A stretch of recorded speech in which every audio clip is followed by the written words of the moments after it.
And they have these kind of talks, and this is where George Bush gives talks and people like that on this stage. Oh look, there's the lake.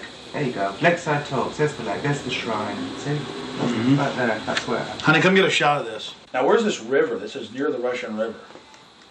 Can you see it? Now, see, here's the shrine of their devil owl, which they even admit has its roots in like Babylon, and the Druids had them and everything else. So all over the world, this weird owl shows up. Some cultures, they've thrown children inside the bowels of this burning owl. That's historical. We've all read in the Bible about throwing your children to idols inside their, So it's weird behavior, definitely. So it needs to be investigated. And plus, it gets the adrenaline out. Thrill seekers have to have more. But here you go, honey. Right here at the shrine. You can zoom in on that, Mike. I'm saying honey to my girlfriend Violet, not Mike here. We're getting real bohemian now, aren't we? This is honey. We can get a close shot right here. But it did sound like that she's definitely leftward leaning. Then we get into the whole semantical debate about is there a left and a right, and to me there really isn't. There's the command and control on one end and the anarchy on the other, and I want to be on the middle of the real spectrum. Certainly got to have some control in a complex society and civilization, but all the developments I see are pretty bad towards dehumanization. And now you got the UN demanding everybody sign on to this International Criminal Court. And they're telling the U.S. if we don't sign on, it won't matter. If 60 countries ratify, we'll be under its control. I mean, we're here. We're at global government now. When they're saying they're going to have some world court in the Netherlands that they'll take anybody they want to.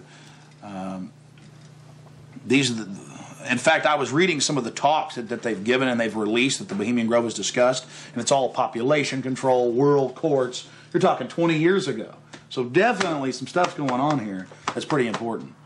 But is it the ultimate elitist retreat? I would imagine those we don't even know the names of. This is probably just one more steering committee where they bring in a lot of underlings and high-level corporate chieftains that really aren't the upper top echelon, make them feel important, and then implement some type of strategy. From the stories I've read and things that happen, I mean, it is pretty well documented that people run around naked. They have orgies. They go into town and have orgies, and these are world leaders. I got a serious problem with that. It just by the very nature of how this, to me, Bohemian Grove is probably a way to compromise people. You want to be in the New World Order Club. It's like a big kid fraternity. And just like in fraternities, you have to do weird things. Here, you probably do weird things. But I got a problem with governors and presidents and prime ministers and corporate chieftains running around and doing this when they have so much power over what happens in the public domain. They have a responsibility to disclose what they're doing. So I think it is important, like you were saying, to somehow try to maintain some security and not be way out in the open because they'll call in a bunch of security. I hear like he often is. I hear he really enjoys himself here. I think Henry Kissenger will be here. Yeah. Well, if I got a stink detector, we'll be able to find out where he's at. I was like, everything evil you can imagine, Kissinger's always involved in it. Isn't he a Republican, though? I'm not a Republican. That's the point I keep making. This whole Democrat-Republican deal is a complete... People always go back to that, though. Probably like in your country, you've got Labor and you've got the Tories over there, and it's all the same people behind closed doors. It's just a big joke.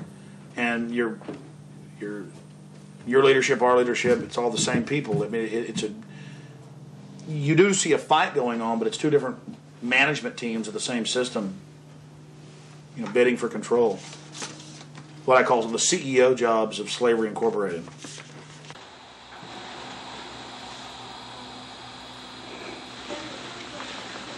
Do you worry for Alex, Violet? I do. I just, because Alex gets so impassioned by what he's doing that sometimes I'm afraid that he might be a little bit, reckless or maybe a little bit too fearless. I worry about Alex when he drives down the street to come home. Especially I used to worry about him when he had come home every night from the same, radio studio at the same time in the same car. And, I worry about him sometimes when he's late getting back in the studio and he doesn't give me a call. I mean, he is putting himself out there, but I think the fact that he's in the public eye as much as he is really, keeps him safe to a certain degree. So maybe something like this is, people might not necessarily know where he is right now, people that listen to the radio or whatever. So it's maybe a little bit more risky, and it's a little creepy at night up here in the woods, And you're definitely not dangerous. You're not going to do anything stupid this weekend. Well, dangerous to what? Dangerous to myself? Are these people dangerous? They certainly may be, but I'm completely nonviolent when it comes to just going out there and trying to get the information. That's what I'm trying to do. I'm an activist first and foremost, but also a journalist in that I'll make some jokes and speculate occasionally because I'm a radio talk show host. But when I say something that I believe, I have to be on target about it. But dangerous? I'm definitely dangerous to corrupt bureaucrats and their financial bosses that would like to control the American people on the planet. But not in a violent way. Not in a violent way. And long before global government came out in the open, in the last 4 or 5 years, they were conditioning the public that anyone that talks about global government is a kook, a weirdo, a terrorist, a racist. And now they're out on the nightly news saying global government's here, you better accept it, we're getting rid of juries all across the planet. The IMF, the World Bank, basically runs things now. The WTO decides what you can buy and sell and trade on the international market. But see, they've preconditioned us that it doesn't exist.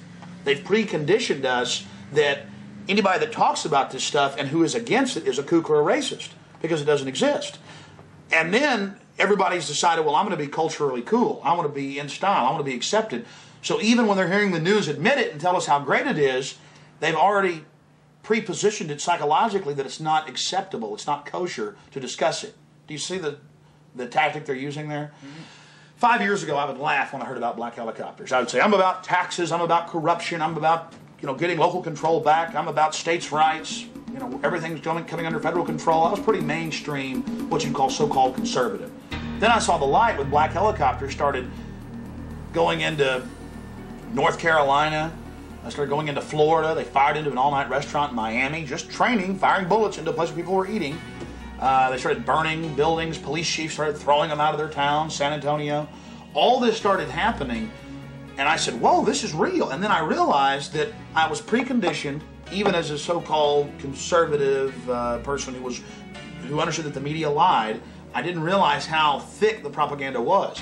That they preconditioned us before they release something on us that it, number one, doesn't exist in our minds with classic doublethink, but then it can re-exist at the same time if they say it does and it's good.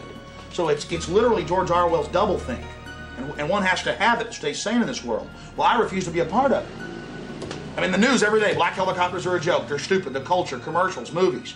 At the same time, almost every month in this country, they're attacking and terrorizing some town with burning buildings and terror. And I don't want to be part of their sick control freak system. I don't like these degenerate, inbred, New World Order crowd people. They're not going to run my life. They're not going to control me. And I'm going to try to expose them. And I think we've had some success doing that. Oh, look how pretty it is. Sure is pretty. Mike, you enjoying yourself? A lot less spooky during the daytime. It's all foggy. Yeah, we're going to take our British friends down into the forest a little bit later tonight.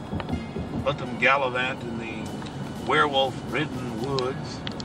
Joking, of course, they'll have me on there. Alex Jones, radio talk show host, believes werewolves infest Northern California. They've been seen dancing with grizzly bears. Small pixies been even witnessed playing violins for George Bush. Don't know what to make of what's going to happen. I can't even begin to imagine what we're going to discover when I infiltrate tomorrow and try to get the Cremation of Care. We're very close to the gateway to Bohemian Grove now. The first set of gates and security. They have a small guard check at the front, and then they have a larger second one. Not a through road. Get a shot of that.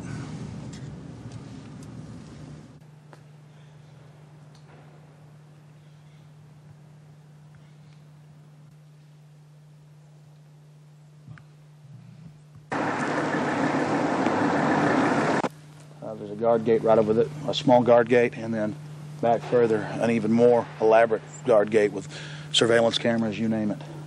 Not a through road, ladies and gentlemen, right up here in Northern California.